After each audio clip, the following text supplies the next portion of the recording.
Sprouts చేయడానికి చాలామంది వస్తాయో రావో మొలకలు బాగా అనుకుంటారు కదా. మనం వాటిని ఎంత బాగా నానబెడితే అంత బాగా వస్తాయి. చూడండి, నేనేం లేదు 12 అవర్స్ నానబెట్టి ఇలా మూట కట్టాను అంతే. ఎంత బాగా వచ్చింది. శనగలు కొంచెం టైం పడుతుంది మనకి, ఎప్పుడైనా పెసలు తొందరగానే వస్తాయి. మీరు శనగలు పెసలు కలిపి స్ప్రౌట్స్ చేసుకోవాలంటే శనగలు ఇంకొంచెం ఎక్కువ నానబెట్టుకోవాలి. చూడండి ఎంత బాగా వచ్చినాయి. డైలీ ఒక గుప్పెడు పిల్లలకి పెడితే చాలా హెల్తీ.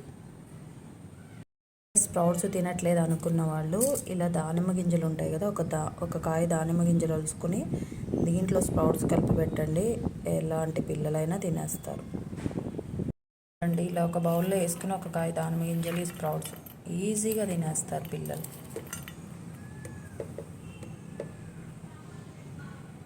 అండి ఈవినింగ్ మా పిల్లల కోసం స్నాక్స్ రెడీ చేశాను. బీట్రూట్ జ్యూస్, కీరా ముక్కలు, స్ప్రౌట్స్.